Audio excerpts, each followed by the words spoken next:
Honeymoon creeper Madhumalti ही एक जलद वाढणारी सुंदर वेल आहे जी उन्हाळ्यात पांढरे, गुलाबी आणि लाल रंगाच्या फुलांनी गुच्छांनी भरते. जर तुम्हाला तुमच्या प्लांटला किंवा रोपाला संपूर्ण उन्हाळाभर फुलांनी भरलेला ठेवायचा असेल तर मार्च महिन्यामध्ये या 3 गोष्टी जरूर करा.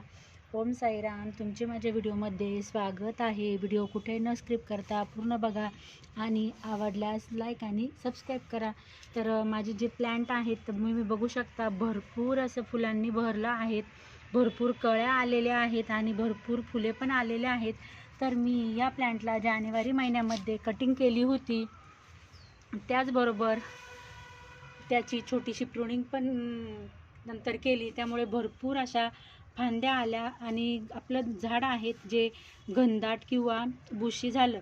सर्वप्रथम घ्यावायची काळजी तर लागवड म्हणजेच रिपॉटिंग. जर तुमचं रोप 2-3 वर्षांपासून त्याच कुंडीमध्ये असेल, मुळे घट्ट झालेली असेल, रूट बाउंड झालेली असेल किंवा ते होऊ पण शकतात, त्यामुळे वाढ व फुलोरा कमी होतो. मार्चमध्ये रोप हळूच कुंडीतून बाहेर काढा. कडक मुळे, तळ किंवा कडांना छोटी छाटणी करा. नंतर ताजी व पोषक माती 50% बागेची माती, 30% कंपोस्ट, 20% वाळू किंवा कोकोपीट घालून पुन्हा लावा.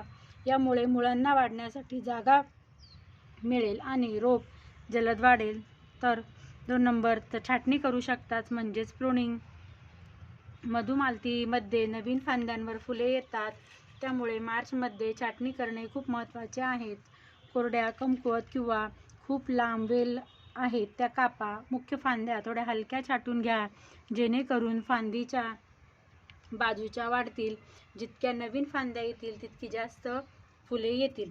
त्यानंतर तिसरं जे आहे ते खत, फर्टिलायझर. हिवाळ्यात या वेलीची वाढ कमी होते, पण मार्च-एप्रिलपासून ती पुन्हा वेगाने सुरू होते. त्यामुळे यावेळी अतिरिक्त पोषणाची गरज असते. कुंडीतून 2 ते 3 इंच वरची माती काढून टाका. त्यात शेणखत किंवा वर्मी कंपोस्ट, निमखली किंवा थोडे बोनविल मिसळा. यामुळे रोपाची वाढ चांगली होते, जलद होते आणि चांगला फुलोरा किंवा कळ्या पण येतात.